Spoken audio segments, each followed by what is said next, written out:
Eh bien bonjour à tous et bienvenue dans ce nouvel épisode du podcast des Stackers, le rendez-vous incontournable pour tous ceux qui souhaitent approfondir leur compréhension de l'univers du Bitcoin. Je suis Jonathan Arscovici, le CEO de Stackinsat et je suis accompagné par mon associé Jocelyn Tonnelier. Vous allez découvrir dans ce podcast la deuxième partie de l'épisode numéro 6 du podcast des Stackers avec notre invité Charles Guillemet, l'un des dirigeants de la licorne française Ledger. Charles est un expert reconnu dans le domaine de la sécurité. Il a rejoint Ledger en 2017 en tant que Chief Security Officer avant d'être promu CTO en 2019. Avant de rejoindre Ledger, Charles a passé 10 ans dans le secteur de la cryptographie et de la sécurité. Nous avons abordé dans la première partie de ce 6e numéro du podcast des Stackers le Ledger Stacks, ce hardware wallet révolutionnaire qui intègre un écran e-ink et une interface tactile.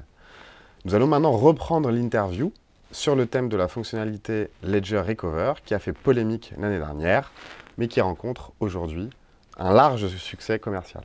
Et alors, dans le cas où on a un incendie, un dégât des eaux ou quelconque malheur avec nos appareils Ledger et nos sauvegardes de nos 24 mots, quelle est votre nouvelle proposition pour justement se prémunir de ces risques-là? Alors, au-delà de se prémunir du risque, c'est aussi simplifier ce process de stocker ces 24 mots. Et donc, ce qu'on a créé s'appelle Ledger Recover. Et Ledger Recover, c'est une solution qui va te permettre de créer un backup de ces 24 mots qui va être lié à ton identité. Et ton identité, ça va être tes papiers d'identité et aussi faire une preuve que tu es bien celui que tu prétends, que tu es bien en vie, etc. Et comment ça se passe en pratique? Tu vas utiliser ton device pour générer ta seed. Donc la seed est générée à l'intérieur du Secure Element. Et ensuite, tu vas décider, ou non d'ailleurs, de souscrire à Ledger Recover. Donc c'est un service qui est payant, qui va te permettre de stocker cette seed de manière sécurisée et liée à ton identité. Et comment ça va se passer? Donc tu vas décider de souscrire au service, tu vas présenter tes papiers d'identité, tu vas faire ce qu'on appelle un IDV, donc Identity Verification, auprès de deux prestataires différents. Et ensuite, une fois que tu as accepté tout ça, que tu as commencé à donner ta carte bancaire aussi, puisque c'est un service payant, sur le device, on va te demander est-ce que tu veux bien initier le process de Ledger Recover, donc de backup avec Ledger Recover. Et donc là, tu vas accepter. Et à ce moment-là, ce qui va se passer, c'est qu'à l'intérieur de ton device, on va prendre l'OS va prendre ta seed, va la chiffrer, et ensuite va la découper en 3 morceaux avec un algorithme qui s'appelle Shamir Secret Sharing. Et ces shards, elles vont être envoyées à 3 HSM différents qui appartiennent à 3 sociétés différentes. De sorte que, et donc ces 3 sociétés, c'est Ledger, c'est CoinCover et c'est Escrotech. Donc c'est 3 sociétés qui n'ont rien à voir, qui résident dans des pays et des juridictions différentes et qui vont stocker les shards chiffrés à l'intérieur de HSM. Donc HSM, c'est Hardware Security Module, c'est des serveurs qui sont dédiés pour la sécurité, qu'on utilise pas mal dans le monde du bancaire et d'identité, et dans le monde de Ledger aussi. Quand tu fais un OS upgrade avec ton Stacks ou avec ton device, tu vas discuter, enfin ton device va discuter avec un HSM pour récupérer l'operating system de manière sécurisée et authentifiée. Donc les HSM, c'est ça, c'est des serveurs de sécurité. Et donc tes shards, elles vont être stockées de manière sécurisée dans ces 3 HSM.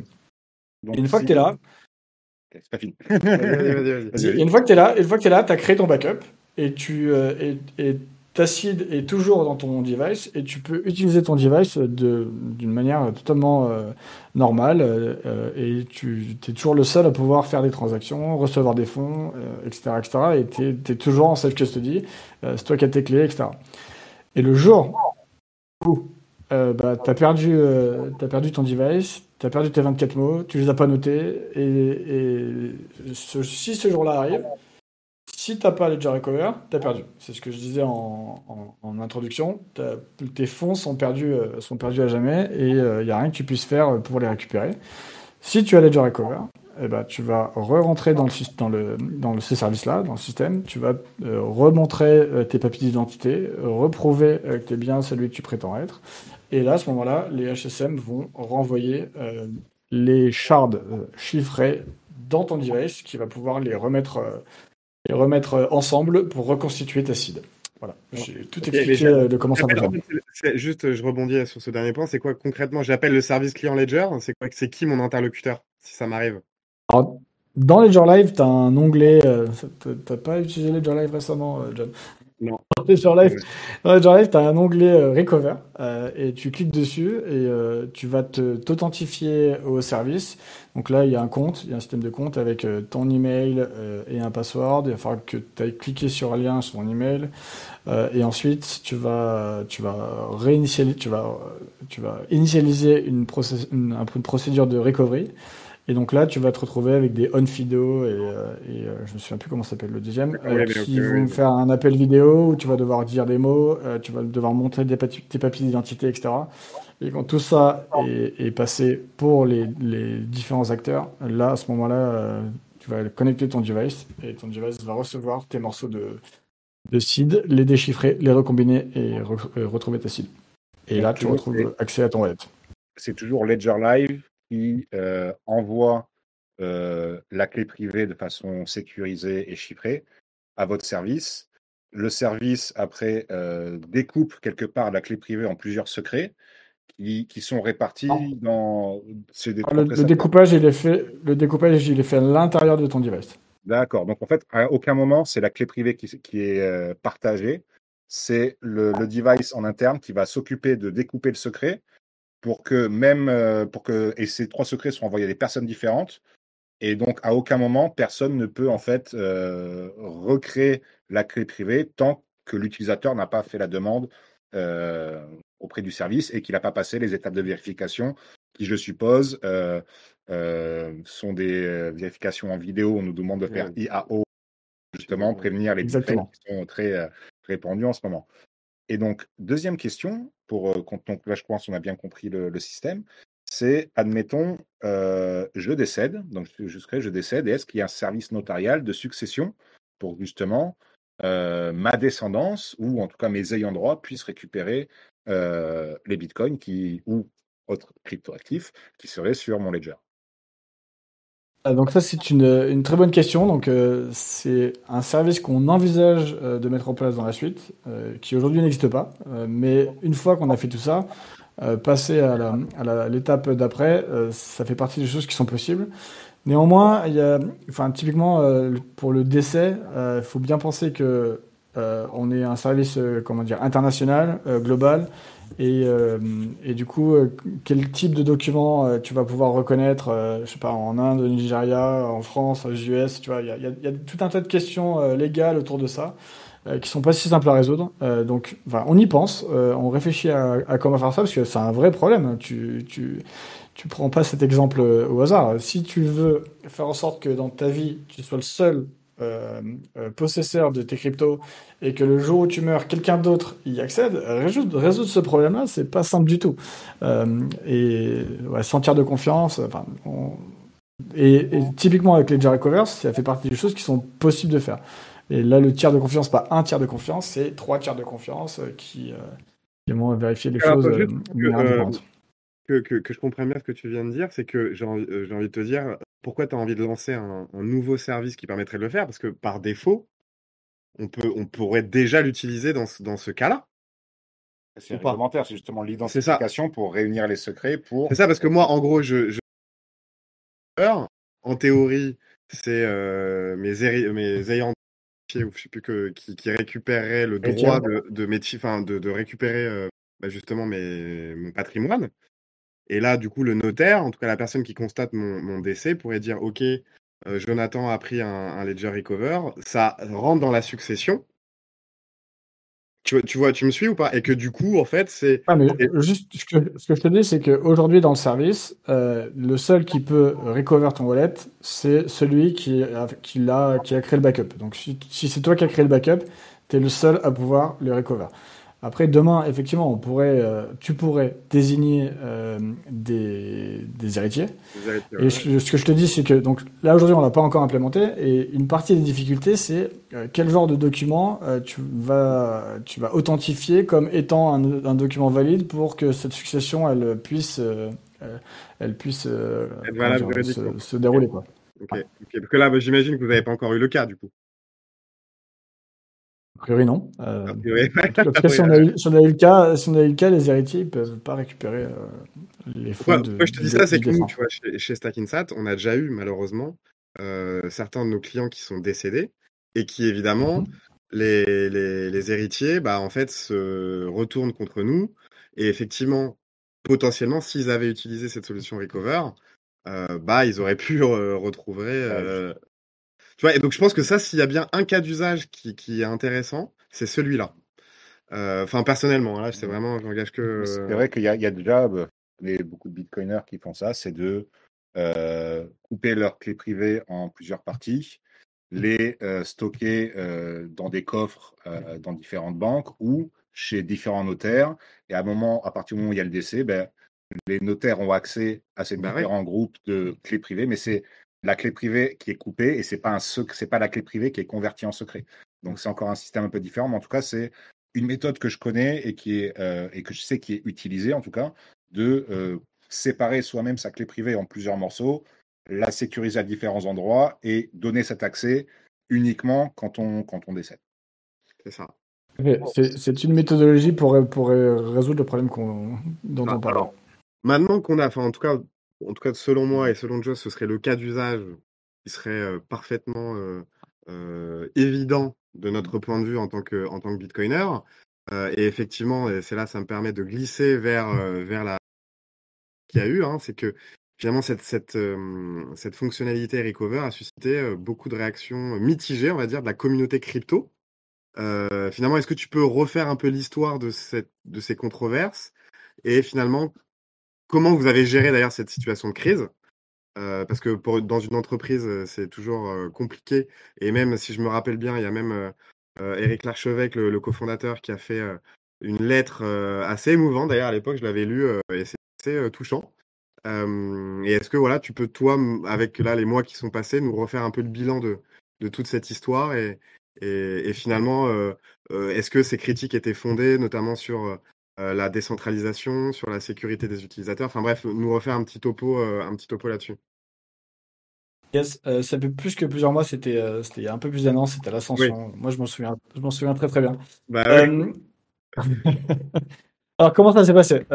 Donc, déjà, en fait, ce que je peux dire en préambule, c'est qu'on a anticipé que ce service allait faire un peu du bruit et que certains utilisateurs pour qui ils veulent que la self-custody soit la plus complète et sans intermédiaire possible, allaient pas forcément aimer ce service. Et moi, ce que je me suis dit, moi et globalement à Ledger, c'est que bah, ces utilisateurs, ils avaient simplement à ne pas utiliser ce service et ça serait pas plus, il y aurait pas de problème. Donc, ce qu'on anticipait, c'était que certains utilisateurs aimeraient pas le service, le diraient et qu'ils l'utiliseraient pas et que tout serait OK. Bon, donc, ça, c'était l'anticipation qu'on avait faite. A priori, elle n'était pas suffisante. Elle était un petit peu à côté. Pourquoi elle est à côté? En fait, ce qui s'est passé aussi, c'est que la façon dont les utilisateurs là, ont appris l'existence de cette fonctionnalité était pas idéale, même si on en avait parlé plusieurs fois dans diverses interviews, notamment sur Vice et sur d'autres médias. Personne n'avait vraiment remarqué ce truc-là. Il me semble même que j'en avais parlé à Surfing Bitcoin, maintenant que ah j'avais oui, parlé qu'on travaillait, ouais, j'avais parlé qu'on travaillait sur une solution de ce genre-là, sans expliquer comment. Et bon, à l'époque, tout le monde, enfin, il n'y avait pas eu de réaction particulière. Ensuite, on s'est dit, on voulait faire comment dire, un lancement en grande pompe et que tout soit prêt le jour du lancement, tac, vous pouvez utiliser le service, etc. Pour qu'on puisse faire en sorte que le service soit prêt, je sais pas, le lundi ou le mardi, je sais plus ce qui était prévu, il fallait que les firmwares soient disponibles, que tout soit prêt avant. Typiquement pour les firmwares, Ce qu'on fait, c'est qu'on évite de réaliser 100% des firmware day one, histoire de, si jamais il y a des bugs qu'on n'aurait pas détectés, ben on préfère que ça tape, enfin que ça concerne le moins d'utilisateurs possible et rollback au cas où. Et c'est pour ça qu'on fait un rollout progressif. Bref, on avait commencé à faire le rollout progressif quelques jours avant et de manière très transparente, comme beaucoup de choses qu'on fait. Quand on sort un nouveau firmware, on écrit une release note qui explique ce qu'il y a dans ce firmware.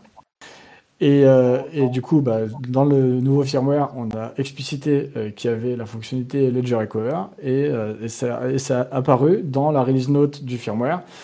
Et c'était écrit en 3 lignes, je me souviens plus ce qu'il y avait écrit, mais il y avait écrit qu'il y avait Ledger Recover dans ce firmware qui était, je ne sais plus quel était le résumé, mais en tout cas, c'est comme ça que la communauté a vraiment pris connaissance de ce service-là.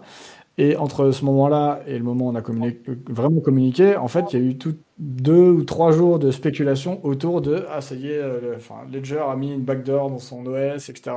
Et ils ont commencé, il y a eu beaucoup de spéculation autour de tout ça. Et, euh, et du coup, on a dû lancer le plan de lancement un peu plus tôt que prévu parce que bah, on était obligé. Il y avait tout ce remous. Et du coup, bah, là, on a lancé le truc, on a sorti les articles. Moi, j'ai fait une vidéo je sais pas, de 1 minute, un truc comme ça sur Twitter. Je crois qu'elle a fait 4 millions de vues. Je crois que j'ai jamais été aussi populaire de ma vie. Et ça a augmenté encore plus les questions et le FUD, parce que juste avant, c'était du FUD, et ça, la façon dont on annonçait le truc, c'était peut-être déjà un peu en mode réaction. Et du coup, tout le monde s'est dit, il y a un truc, etc. Et là, il y a eu, je sais pas, une semaine, ouais, pas loin d'une semaine de FUD autour de qu'est-ce que c'est que ce truc. Et donc là, il y a eu différents débats. Il y a eu un débat autour de enfin, tous les gens qui veulent pas ce service et qui sont là, pourquoi vous mettez ça dans mon firmware? Est-ce qu'il faudrait pas avoir 2 firmware différents? Ensuite, il y a eu tout un débat autour de mais comment est-ce possible, comment est-ce même possible de designer ce type de solution alors qu'on croyait que la clé ne pouvait techniquement pas sortir du device. Et ça, c'était la plus grosse partie du débat. Et moi, j'avoue, j'étais un peu frustré de ce débat-là parce que moi, j'ai l'impression que ça fait depuis que je suis à Ledger que j'explique comment ça fonctionne à Ledger, que les clés sont générées dans le Secure Element, que l'OS est dans le Secure Element, que l'OS a besoin d'utiliser la clé, enfin la seed pour pouvoir signer des transactions, afficher des adresses. L'OS, il a accès à la seed pour montrer les 24 mots pendant que tu fais ton onboarding. Bref, tout ça me paraissait. Enfin, on n'a jamais caché que l'OS avait accès à la seed et que la seed était dans le Secure Element. Et d'un coup, certains utilisateurs étaient en train de comprendre que c'était possible de faire un service à la recover. Donc ça, c'était, j'avoue, j'étais un peu surpris de ce débat. Bon, maintenant, je comprends mieux parce que effectivement, c'est pas tout le monde qui a un background de comment ça marche un circuit, comment ça marche la cryptographie, etc. Et même si on a essayé d'expliquer le plus possible, c'est difficile de à la fois vulgariser et à la fois, comment dire, faire en sorte que les gens comprennent l'ensemble de la chaîne.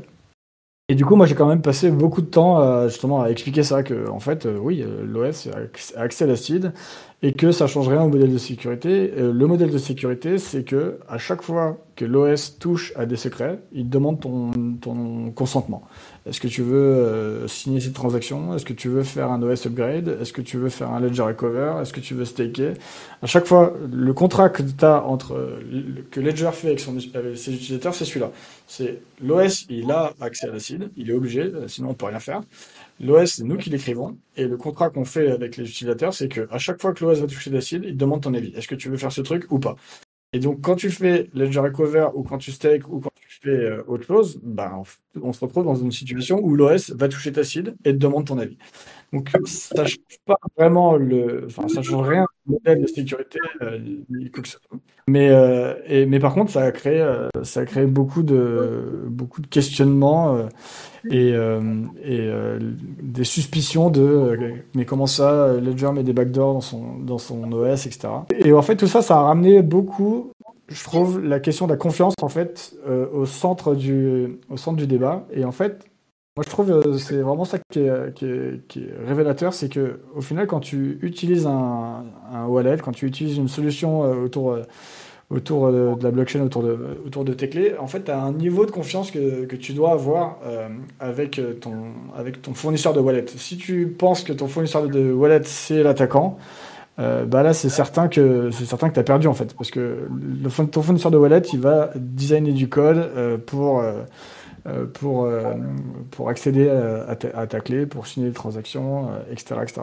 Donc, et d'ailleurs, pour moi, en fait, quand je réfléchis à l'idée de la self-custody, on pense souvent que la self-custody, c'est 0 ou 1. Genre, si c'est toi qui as ta clé, t'es en self-custody. Si c'est pas toi qui as ta clé, t'es pas en self-custody. En fait, moi, je pense que c'est plus un spectre où à l'extrême droite, disons, tu as les ETF où tu fais complètement confiance à un tiers pour gérer tes bitcoins et donc là, t'es pas en self-custody. Et à l'autre extrême, tu fais confiance à personne et tu gères tes clés toi-même. Mais faire confiance à personne, c'est-à-dire que tu vas devoir créer un dispositif qui va générer tes clés, signer des transactions, générer des adresses. Tu vas devoir écrire le code qui fait ça. Mais si tu fais ça, tu utilises un ordinateur, tu fais confiance à cet ordinateur, ben non, tu vas aussi devoir créer un ordinateur, aussi créer un compilateur. Donc en fait, tu veux vraiment à l'extrême où tu fais confiance à personne, tu es obligé de te retrouver à refaire 400 années de progrès technologique qui nous emmène à Bitcoin aujourd'hui en fait. Donc c'est pour ça que moi je pense que la self-custody c'est un peu un spectre de la confiance quoi. Et quand tu as un hardware wallet, bah, si tu es obligé de faire confiance un peu à Ledger. On essaie de faire en sorte d'être le plus transparent possible et de faire en sorte que les utilisateurs aient le moins besoin possible de nous faire confiance. Néanmoins, si tu n'as vraiment pas confiance à Ledger, achète pas un hardware parce que si tu penses que c'est nous l'attaquant, il y a 25 000 manières pour nous de faire en sorte de te voler tes fonds, quoi. Donc, quand tu utilises un wallet, quel qu'il soit, tu es obligé de faire confiance un peu à ton fournisseur de wallet. Bon, désolé, je fais un peu une longue tirade, Non, mais mais c'est vraiment c'était pour très bien. que. D'ailleurs, je vais essayer de résumer. Tu vas me dire si j'ai juste ou si j'ai loupé des choses. C'est qu'au final, comme tu disais, le secret de ta clé privée, elle est enfermée dans un élément sécurisé de ton hardware wallet. Quand tu veux interagir avec ton portefeuille pour faire des signatures ou pour créer une adresse de réception, à un moment donné, il y a une petite information qui sort de cet élément secret de sécurisé pour interagir avec l'utilisateur et avec l'ordinateur. Ok. Et c'est ce qui se fait quand on fait une signature, quand on crée une adresse de réception, quand on envoie des fonds. Et c'est la même méthode qui est utilisée pour accéder au service Ledger Recover, où il y a le même risque quelque part qui est contrôlé par Ledger et où l'utilisateur a dans tous les cas le dernier mot pour effectuer l'action. Et il y a toujours besoin du consentement, comme tu disais, de l'utilisateur. Et quelque part, le bad buzz qui est arrivé, c'est... Oui, vas-y. Ouais, et juste pour dire, c'est exactement pour ça qu'on a besoin d'avoir un écran sur le device et des boutons, un truc pour confirmer. Parce Pour que consentir. j'entends parfois, ouais, pour consentir, parfois parler de hardware wallet, entre guillemets, où tu fais juste où c'est juste une carte NFC et tu la colles contre ton téléphone. Bah, quand tu fais ça, tu consens rien du tout. En fait, là, tu le transformes en oracle de signature, quoi. Donc c'est pour ça que c'est vraiment important d'avoir un écran et des inputs, donc que ce soit un touchscreen ou des boutons pour confirmer que tu veux bien faire cette action.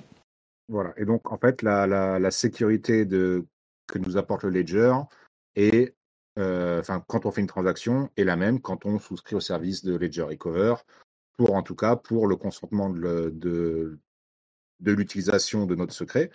Et après, bah, il y a forcément besoin, encore une fois, d'avoir la confiance de nous vous envoyer à différents prestataires un secret chiffré qui tout seul ne pourra pas rien faire. Et on a toujours besoin d'avoir la confiance que ces trois acteurs qui ont le bout de secret ne vont pas se réunir dans une petite chambre privée, quelque chose comme ça, pour utiliser le secret, se réunir ensemble pour utiliser le secret et aller à l'encontre de l'envie de l'utilisateur.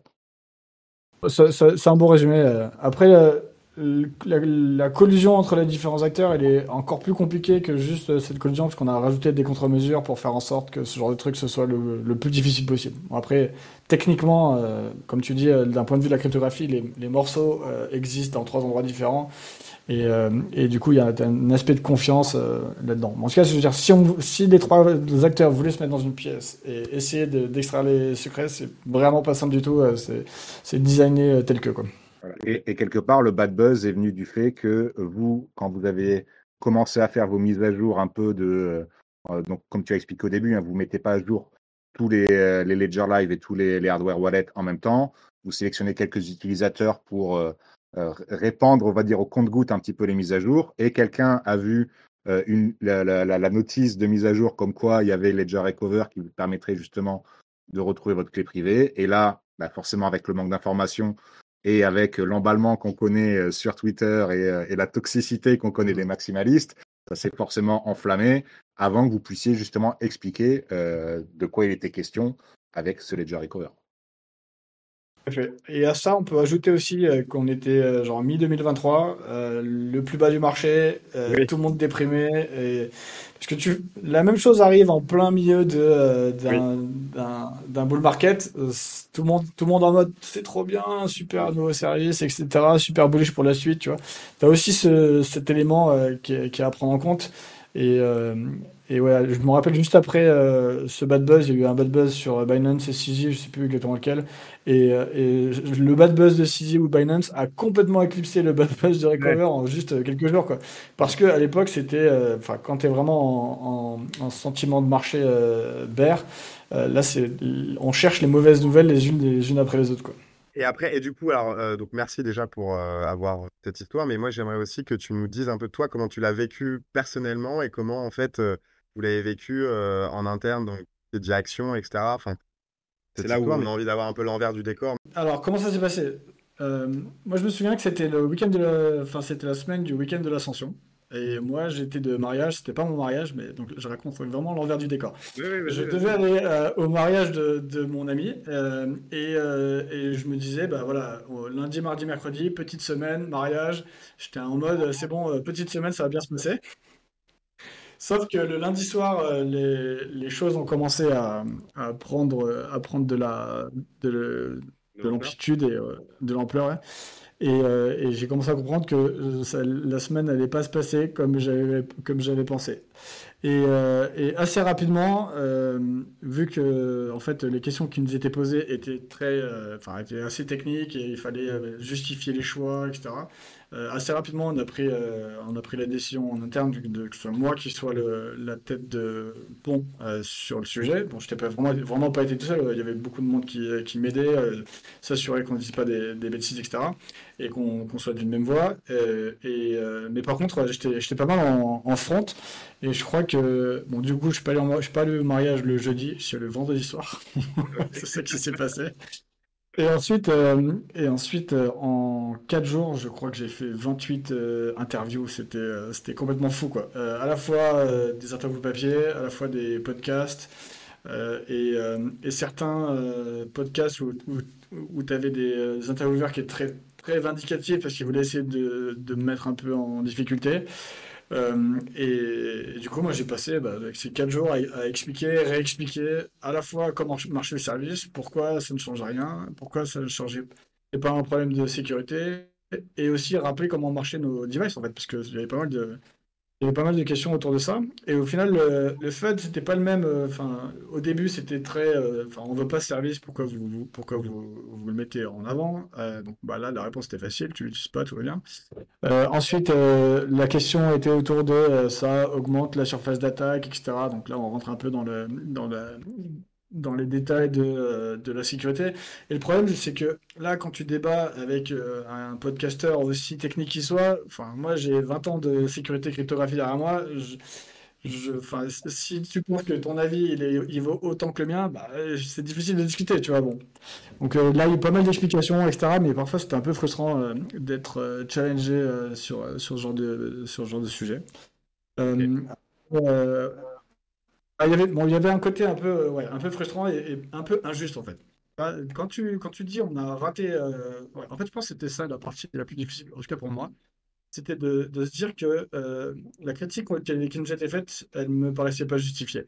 Quand on a fait une bêtise, ou je sais pas, qu'on a inséré un bug, on a créé un problème de sécurité qu'on n'a pas vu, etc. Et que là, on s'en prend un peu plein la gueule. Bah, d'un côté, on aurait pu faire mieux et voilà. Là, dans le cas de Recolor, c'était pas le cas. Là, on avait juste mal expliqué, mal amené le service et on s'en prenait plein la tête pour ça. Et d'injustice, ça, c'était un peu dur. En tout cas pour moi. Après, en interne, effectivement, il y avait beaucoup de tensions, etc. Mais donc, petit groupe, enfin, de toute façon, dans la crypto, il y a toujours les choses prennent vite de l'ampleur. Donc, moi, je commence à être un peu habitué. J'ai le cuir un peu dur et je pense que j'ai réussi un peu à garder la tête froide. Après, est-ce que j'ai bien dormi pendant toute la semaine? Non, évidemment, mais il y avait un côté très intense et très concentré.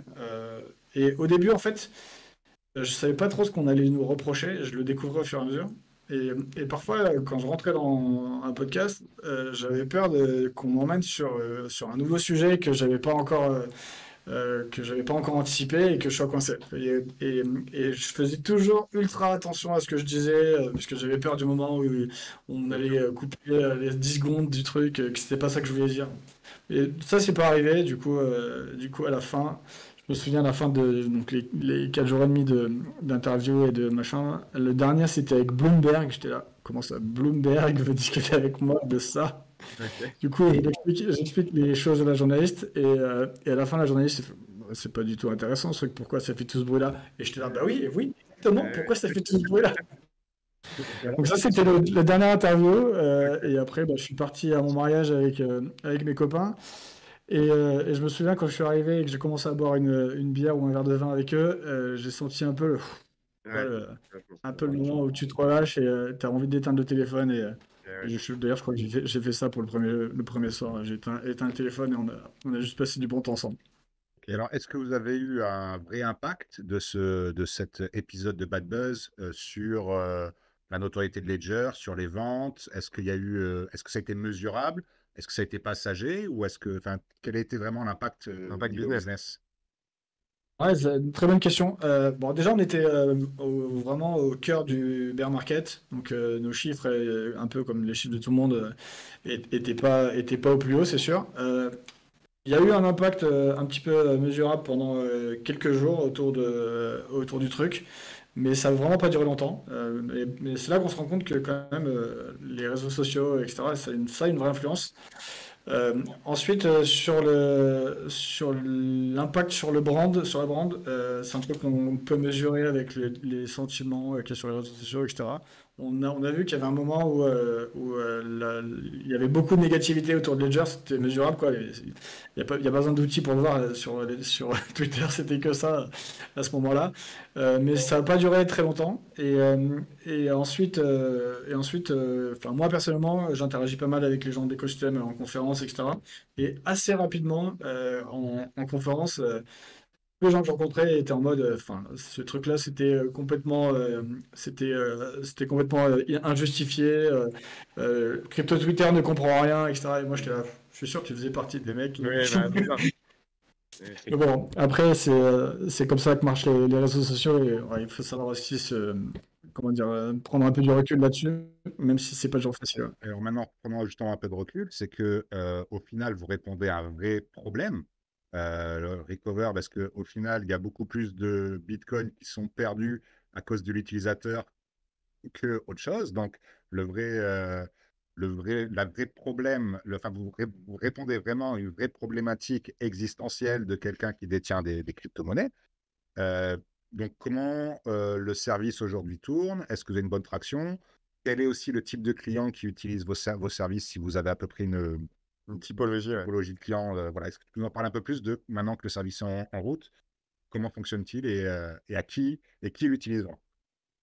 Ouais. Alors, aujourd'hui, on est assez content de la traction qu'on a sur le service. Je peux pas te donner de chiffres exacts, déjà parce qu'on communique pas dessus. Ensuite, je les ai pas exactement les chiffres.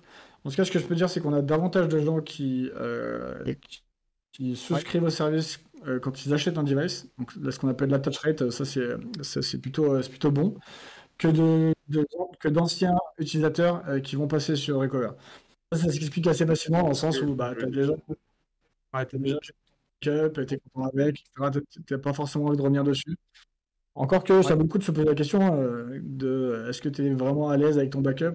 Moi, c'est un truc que je dis d'ailleurs en conseil pour tout le monde. En termes d'OPSEC de ta seed, ça vaut le coup de prendre le temps, je sais pas, une fois par an, une fois tous les 6 mois, de refaire un recover. Est-ce que ton système de backup fonctionne? Vérifier ce que t'as et te redemander si ton niveau de sécurité, ton OPSEC, elle est toujours adaptée avec ton, je sais pas, l'argent que tu as, avec ton nouveau mindset de ce point de vue-là, quoi. Donc ça vaut le coup d'y repenser et potentiellement de se dire que Recover, ça devient un bon service pour toi. Bon, bref, en tout cas, pour terminer, on est assez content de l'attraction. Après, c'est un service qui est un peu onéreux. Il coûte 10 dollars ou 10 euros par mois. Donc ça donne aussi il y a une assurance qui vient avec aussi. Donc ça donne aussi une idée de le genre d'utilisateur qu'on va avoir. Ceci étant dit, là, tu parlais d'utiliser des coffres en banque pour gérer tes seeds, enfin pour stocker le backup de ta seed. Ça coûte à peu près pareil un coffre en banque, même un peu plus cher. Donc si tu t'en sers juste pour ça, Cover, ça peut être une bonne option aussi. Oui, parce que si c'est juste pour sécuriser son petit NFT, c'est pas très intéressant, mais à partir du moment où on a un patrimoine, et d'ailleurs, déjà pour avoir un ledger, il faut déjà avoir un patrimoine assez intéressant pour pouvoir justifier le coût de la dépense d'un ledger ou d'un Stacks, et d'autant plus pour justifier le coût d'un service comme le vôtre, qui est quelque part très cohérent quand on a un patrimoine en Bitcoin qu'on ne veut pas perdre et qu'on veut être sûr de pouvoir utiliser plus tard. Et justement, de ne pas être le fautif qui va perdre accès à ces Bitcoins, parce que très souvent, c'est l'utilisateur qui est la cause de la perte des Bitcoins. Et je crois que les dernières estimations, c'est à peu près 3 millions de Bitcoins. Donc, c'est dur à estimer, mais c'est à peu près une fourchette entre 2 et 3 millions de Bitcoins qui sont perdus. Donc, les Bitcoins existent toujours, mais c'est un peu comme l'or qui est au fond de la fosse des Mariannes, c'est qu'ils sont inaccessibles. Déjà pour, déjà pour, déjà pour. Celui qui, lorsqu'il est dans la fosse de Marianne, il y a une chance qu'un jour on puisse aller le chercher. Les bitcoins pour lesquels les seeds sont perdus, c'est perdu pour toujours, toujours. Ouais. Juste, j'aimerais revenir quand même sur l'adoption de ce service, encore une fois, qui paraît assez évident pour certaines personnes. Et tu disais, je pense, de manière assez évidente que les nouveaux clients de Ledger, ceux qui achètent des devices, ont tendance à s'onboarder plus facilement sur Recover. Est-ce que quand même tu peux nous donner un ordre de grandeur, tu vois? Genre, est-ce que c'est 5%, 10%, la moitié des users pour voir vraiment quel est Déjà pour, déjà une pour, approximation, Charles? déjà pour, Non, déjà je pour. vais pas, je vais pas t'en donner. On communique pas là-dessus. Mais merci d'avoir tenté. Ouais, ouais, ouais, non, mais parce que c'est vrai qu'on peut se dire pourquoi, et encore une fois, ça me concerne en tant que CEO de Stack Insat, parce que nous, ça fait partie comment dire, des problématiques de nos clients, parce que nous, encore une fois, on pousse à la self-custody. C'est vraiment quelque chose qui est important pour nous en termes de philosophie, d'idéologie, etc. Et c'est vrai qu'on est partenaire de Ledger aussi, qui nous apporte pas mal de clients à travers Ledger Live. Et c'est vrai que, quelque part, c'est une question que je me pose en tant que patron de Stack Insat, c'est vraiment, est-ce qu'il y a vraiment cette adhésion à ce service, parce qu'il répond, encore une fois, à un vrai besoin. Donc bon, après, j'entends que tu ne veux pas en parler, mais peut-être qu'autour de bière à surfer, Déjà tu pour, lâcheras l'info. déjà pour. En tout cas, ce que je peux dire, c'est qu'on est content du succès, de l'attraction que ça a et des résultats qu'on a. Et au final, enfin, comme vous disiez juste avant, malheureusement, on a toujours beaucoup trop de gens qui nous contactent via le customer support et qui ont perdu leur seed et qui ont perdu leur PIN et qui ont perdu leur Bitcoin, quoi. Et bon, je sais pas si aujourd'hui on a plus de ceux-là que de gens qui ont acheté Recover, mais en tout cas, pour ces gens-là, Recover, c'est une vraie solution, quoi. Il y en a d'autres, mais Recover, c'est une bonne option, quoi. Déjà Et pour. Donc, juste pour revenir un petit peu sur la sécurité, Ledger est quand même très connu pour son donjon, que tu peux d'ailleurs... Que tu as créé, oui. Qu'est-ce que le donjon, d'ailleurs? Oui. Déjà pour... Yes, déjà pour... donc ouais, en fait, moi, quand j'ai rejoint Ledger en 2017, ma mission, c'était c'était de créer le département sécurité de Ledger. Bon, à l'époque, Ledger, c'était une quarantaine de personnes, et donc moi, j'ai rejoint donc dans les locaux rue du Mail, on en parlait juste avant, qui sont les locaux historiques qu'on est en train de quitter. Et donc, je suis arrivé, on m'a donné une grande pièce vide et blanche, et on m'a dit, salut Charles, bienvenue, c'est ici que tu dois créer le département sécurité de Ledger. Alors c'était comment dire un petit peu surprenant parce que moi je viens du monde de la sécurité, de la cryptographie où tout est bien organisé, tout est très carré et là c'était page blanche. Amuse-toi bien, recrute ton équipe, achète les bureaux, les tables, les oscilloscopes, etc. Et c'était du coup c'était surprenant mais très excitant d'avoir une page blanche et du coup c'est là qu'on a créé le donjon, que j'ai créé le donjon qui est vraiment notre équipe de sécurité interne à Ledger. Et la mission du donjon, la mission première, c'est vraiment d'améliorer la sécurité de nos produits.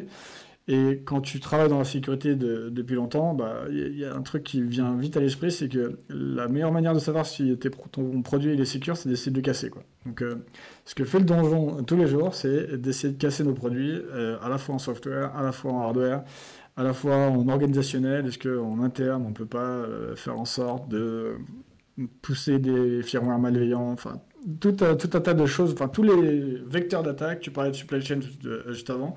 La mission du donjon, c'est vraiment d'essayer de réfléchir aux scénarios pour lesquels les développeurs n'ont pas pensé et de voir s'il n'y a pas moyen je sais pas, de casser quelque chose, quoi. Et ils arrivent toujours à trouver des trucs. Et ils arrivent pas, enfin, ils ont pas trouvé la vraie vulnérabilité où c'est checkmate, etc. Ça, c'est jamais arrivé. Mais ils arrivent toujours à trouver des petits trucs. Et quand tu trouves des trucs, ben, ils travaillent avec les équipes de développement pour améliorer les choses, améliorer la barre pour la sécurité. Et quand j'ai créé du coup le donjon, il y avait toute une composante aussi très hardware. Et une des premières choses qu'on a faites pour un peu monter le lab, quoi, c'est et calibrer nos outils, développer les outils, les calibrer, c'est aussi de regarder ce qui se faisait dans la concurrence, entre guillemets, et d'analyser un peu la sécurité des différents wallets, j'allais dire concurrents, mais bon, disons, différents wallets qu'il y a dans l'écosystème. Et là, on a fait pas mal d'émules en cassant beaucoup de wallets hardware, software, et on a fait des belles vidéos. Et tout ça en faisant du responsible disclosure, c'est-à-dire en contactant d'abord les équipes sécurité de ces wallets et en leur disant bah, peut-être qu'en faisant comme ci ou comme ça, il y a moyen. Il y a moyen d'accéder au secret et de casser votre sécurité. Et du coup, comment on fait pour l'améliorer? Et du coup, on leur laisse généralement une période de 3 mois ou quelque chose comme ça pour essayer de fixer les choses. Et après, à la fin de cette période, généralement, ce qui se passe, c'est qu'on fait un disclosure en même temps où le vendor explique qu'il a patché la vulnérabilité et nous, on fait un blog post pour expliquer ce qu'on a fait. Et il y a eu pas mal de choses qui ont été faites. Bah, typiquement, on a fait Trésor, on a fait Coldcard pour regarder les hardware. Et un peu plus récemment, il y a une vulnérabilité assez grave qui a été trouvée sur Trust Wallet extension. À un moment, Trust Wallet, ils ont sorti une extension qui permettait d'avoir un wallet dans ton browser. Et en fait, le système de génération de seed qu'ils utilisaient, il n'était pas secure du tout. Et en fait, on avait la capacité de connaître la seed de tous les utilisateurs de l'extension Trust Wallet. Ça, c'était assez violent quand même. Et on s'en est rendu compte assez rapidement. Et en seulement quelques jours, il y avait déjà des centaines de millions accessibles à nous. Et c'est là que tu vois que les gens du donjon, c'est vraiment des white hats parce que ils auraient pu se faire une retraite aux Bahamas. Aux Bahamas avec FTX. Oui, avec FTX, j'ai failli faire la blague. Ouais. Bon, et pour éviter de finir en prison, et aussi parce que c'est des gens honnêtes et des white hats, Ils ont disclose la vulnérabilité aux équipes sécurité de Trustwallet qui ont fini par la corriger, etc. Oui, ça a duré un peu plus longtemps parce que là, le problème, c'est qu'il y avait déjà de l'argent qui était coincé, etc. Enfin, qui était dans des wallets vulnérables, etc. Bon, si ça vous intéresse, il y a des blog posts sur donjon.ledger.com, donjon.ledger.com. Il y a tout un tas de blog posts qui relatent les aventures du donjon. Et donc, en fait, pour résumer, c'est un peu votre équipe de hackers bienveillants. Tout à fait. Et en fait, ce qui est intéressant de savoir, c'est comment travaille le donjon au milieu du développement de Ledger. Est-ce que, justement, une équipe de Ledger développe le produit sans que le donjon ait la connaissance et essaye d'attaquer? Ou est-ce qu'ils travaillent un peu de pair? Parce que ça pourrait aussi un peu peut-être fausser leur travail. Donc, est-ce que c'est vraiment une équipe satellite ou est-ce que c'est vraiment intégré dans le processus de développement? Non, non, effectivement, je vois ce que tu veux dire dans fausser les choses, mais au final, si tu fais vraiment les choses complètement à part et que le donjon trouve un truc à la fin du développement, t'as perdu plein de temps et plein d'énergie, c'est un peu dommage. Donc en fait, t'as beaucoup plus à gagner à faire en sorte que les grands principes de l'architecture, etc., on les discute avec le donjon d'abord, et on se met d'accord sur est-ce qu'on est d'accord que ces grands principes d'architecture, ce modèle de sécurité, il tient ou non. Et donc là, il y a des itérations avec le donjon et on se met d'accord. On se met d'accord avec eux. Et une fois qu'on est d'accord, les équipes de développement développent en fonction de ces grands principes. Et une fois que les développements sont faits, là, Donjon va regarder l'implémentation et va regarder s'il n'y a pas des choses à trouver. Parce que typiquement, si tu fais une fausse route sur l'architecture, là, tu risques de... Oui. Tout est à foutre à la poubelle, quoi. Alors que déjà, quand ton architecture elle tient et qu'elle est correcte, tu as déjà 1 million d'erreurs potentielles que tu peux faire dans l'implémentation. Donc déjà, si on peut se limiter à ça, c'est moins. C'est plus sûr, disons.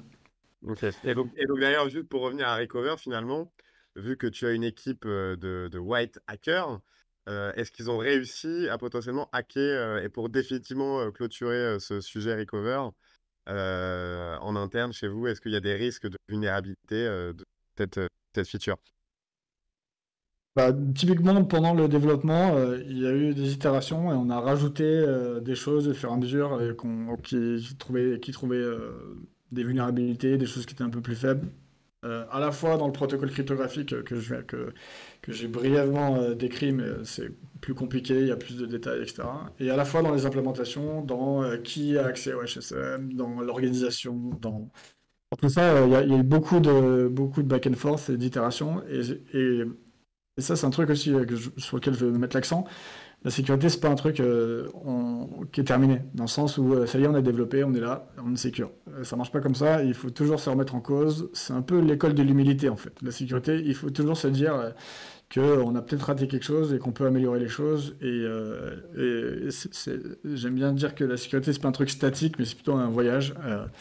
Et si tu commences à penser que tu es unhackable et que c'est bon, tu as déjà tout fait, tu es secure, bah, c'est pas la bonne stratégie. Ça fonctionnera pas sur le long terme.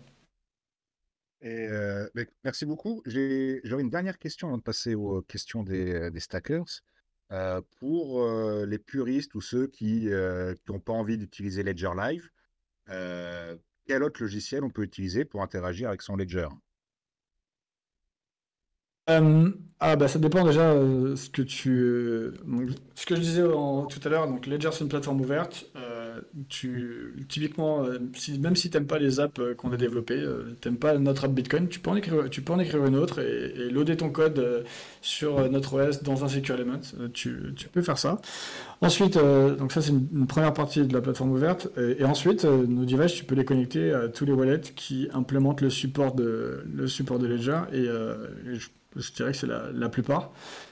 Si t'es un Bitcoiner particulier, bah, il y a des wallets Bitcoin, notamment Electrum, notamment Bitcoin Core, comment il s'appelle euh, celui pour Sparrow, ouais, pardon. Bien joué. Sparrow, t'as aussi Liana, si tu veux faire du multisig avec Miniscript. Parce qu'en plus de ça, on a le wallet qui a le meilleur support de Bitcoin out there. Parfois, il y a des wallets qui nous disent qu'on n'est pas assez Bitcoiner, mais au final, c'est nous qui avons le meilleur support de Bitcoin. Je tiens à le dire et le rappeler. Et donc, bah, tout ça est compatible. Je dirais qu'il y a une petite limite à cela, c'est qu'aujourd'hui, si tu veux avoir la dernière version de l'OS, et j'insiste pour dire que c'est une bonne idée d'avoir la dernière version, parce que le donjon trouve toujours des petits trucs qui améliorent la sécurité. Et d'ailleurs, on publie les choses qu'on trouve, donc à la fin, les vulnérabilités qu'on a pu trouver sont publiques, donc il faut toujours upgrader son firmware, c'est important. Et donc pour upgrader son firmware, télécharger de l'app Bitcoin et toutes les apps que tu veux, aujourd'hui tu es obligé de passer par Ledger Live parce que ça c'est implémenté dans Ledger Live.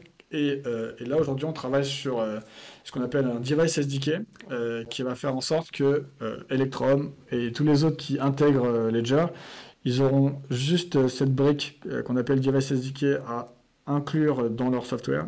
Et du coup, ils auront aussi la capacité de te faire télécharger la Bitcoin et de te faire upgrader ton OS sans avoir à utiliser Ledger Live. Voilà. Aujourd'hui, c'est possible techniquement, mais vu qu'on est les seuls à savoir comment ça marche, et si tu veux le faire, il faut que tu regardes comment ça marche dans Ledger Live, que tu regardes le code, etc. Donc là, on crée une brique technologique qui s'appelle un device SDK qui permet à chacun de l'inclure. Donc chacun, Sparrow, Liana, Electrum et tous les devices qui supportent Ledger Live, qui supportent les devices Ledger.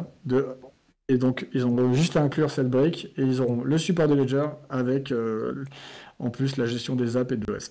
Voilà. Et juste pour préciser, Voilà. on n'est pas bloqué à l'environnement logiciel Ledger, mais que vous pouvez utiliser le hardware wallet sur d'autres logiciels pour interagir avec vos chaînes favorites, en espérant que ce soit Bitcoin. Le hardware Ok, wallet. du coup, Tout à fait. on va pas rester trop longtemps non plus parce qu'on te prend déjà beaucoup de temps. Et merci encore, merci encore Charles. On a quand même quelques questions des utilisateurs. Donc, en gros, si un utilisateur souhaite annuler son abonnement à Recover, quel est l'impact sur ses fonds? Comment ça se passe? Le hardware wallet. Le Il n'y a hardware aucun wallet. impact. Il a toujours accès à sa seed et tu arrêtes de payer et tu vas sur le. Enfin, soit tu arrêtes de payer, ça, au bout d'un moment, ça va te faire arrêter d'utiliser le service, ou soit tu vas dans l'onglet Recover, tu cliques sur Unsubscribe et tu as un flow qui te permet de delete ton compte. Tu as toujours ta seed, elle est dans ton device, et il vaut mieux que tu aies toujours ton backup aussi, au cas où, parce que sinon tu te crées un problème en unsubscribe, je sais pas comment on dit en français. Et est-ce qu'il y a est-ce qu'il y a une preuve de destruction des secrets du côté des prestataires? Ouais. Le hardware wallet. Le Ça, hardware c'est wallet. difficile de fournir la preuve de la suppression d'un fichier, hein. Donc, C'est vrai on peut se dire qu'une fois que bah, tu t'es abonné quelque part, tu Le as un hardware bout de wallet. ta clé qui est quelque part.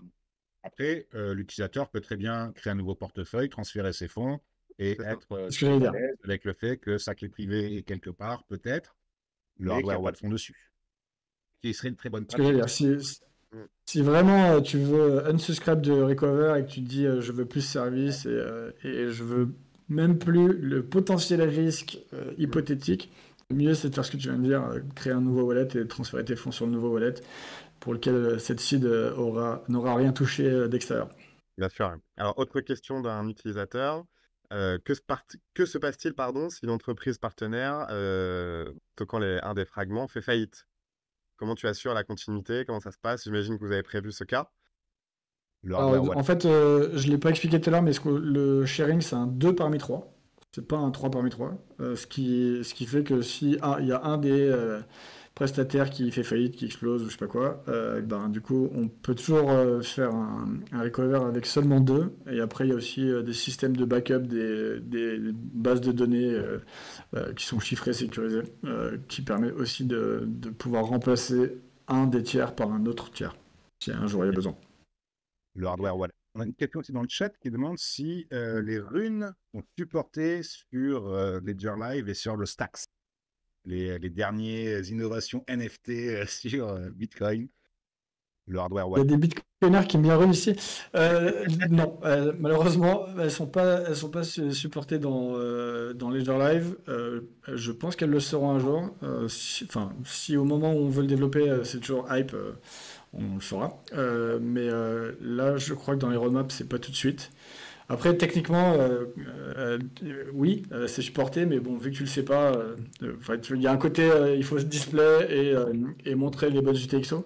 Après, dans Ledger Live, pour les puristes, au moment où tu fais des sends avec ton device, tu as un truc qui s'appelle Coin Control qui te permet de voir la liste de tes UTXO les unes après les autres et qui te permet de sélectionner celles que tu veux envoyer, etc. Donc, si on a des auditeurs qui utilisent Ledger Live et qui veulent s'assurer de ne pas envoyer une UTXO particulière parce que Rune ou parce que Ordinals ou autre, c'est possible de le faire dans Ledger Live.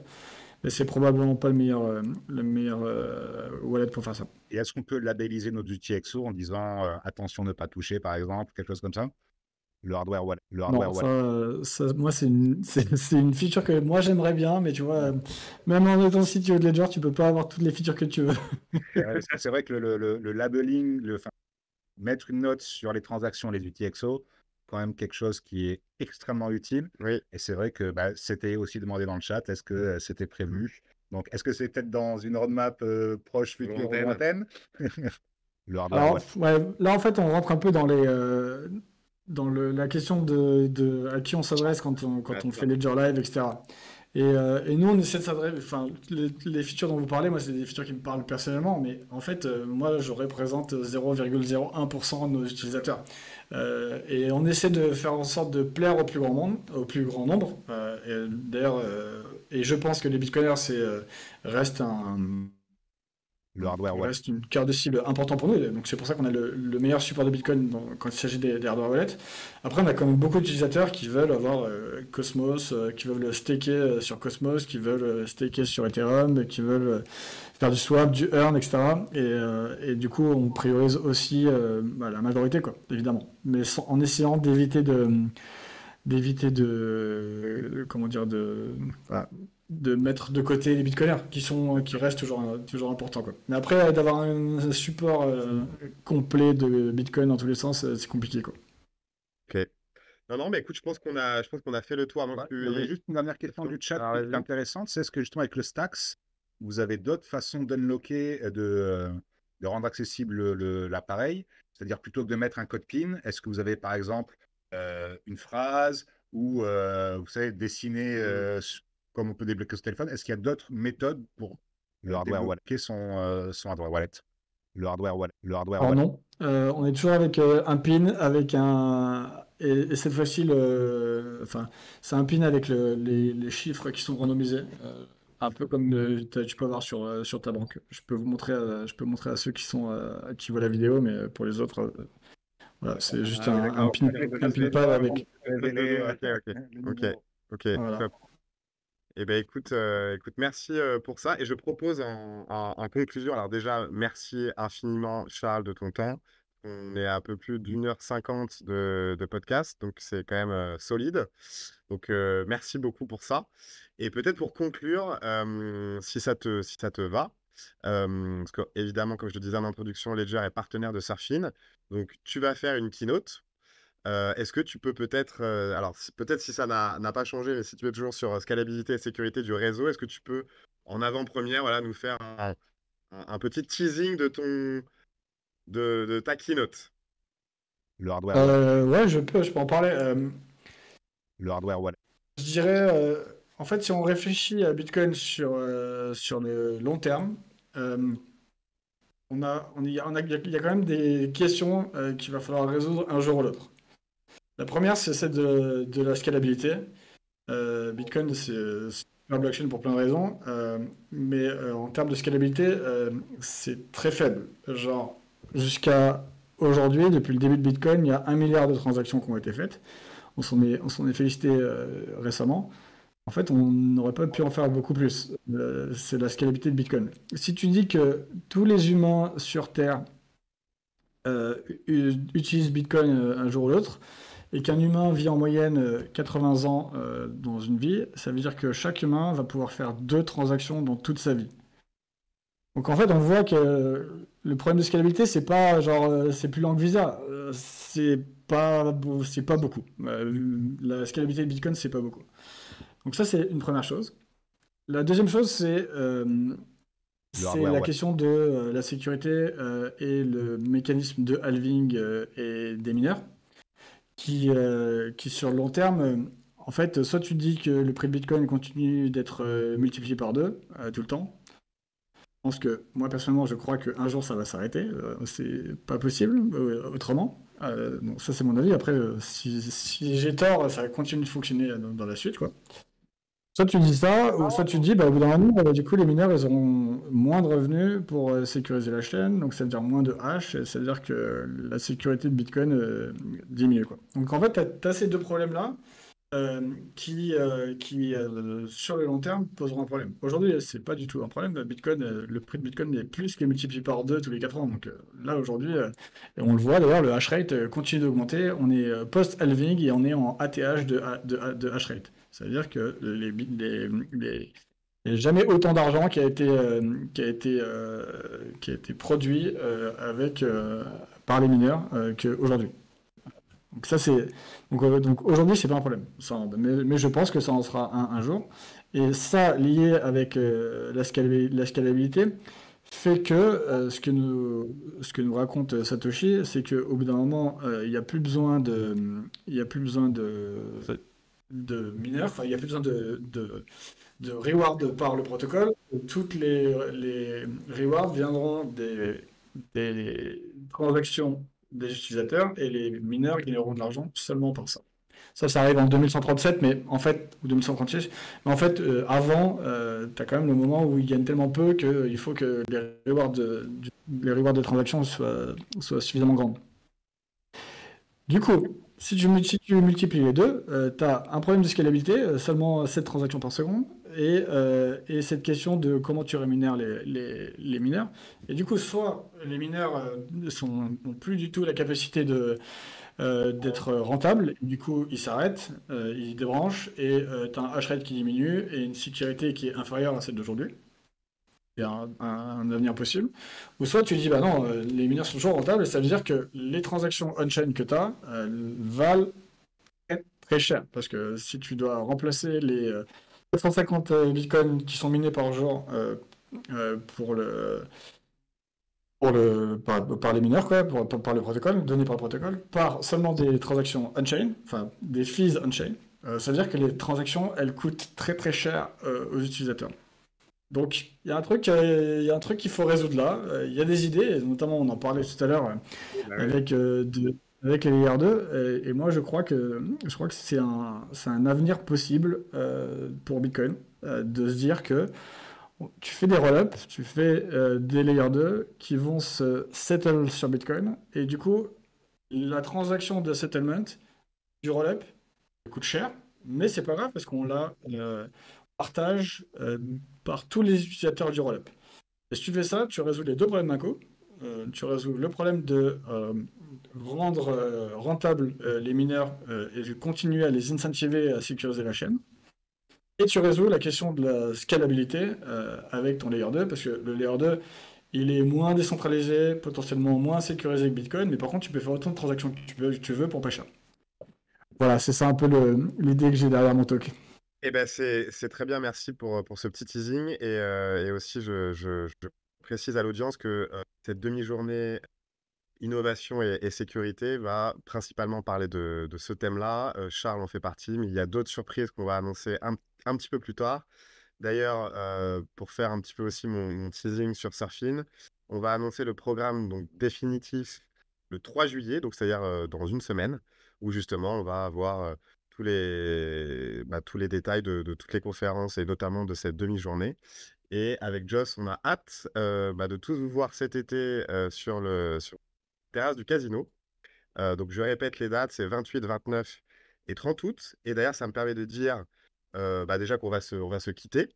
On va couper le podcast et après, on va faire du coup le petit tirage au sort. Je rappelle qu'il y avait donc une place full access à Surfin à gagner et un Stacks à venir récupérer d'ailleurs fin août à Surfin. En tout cas, merci à vous. Et pour finir, est-ce que tu peux dire à nos auditeurs où est-ce qu'ils peuvent travailler, où est-ce pour te suivre? C'est plutôt sur Twitter, sur le blog du Donjon.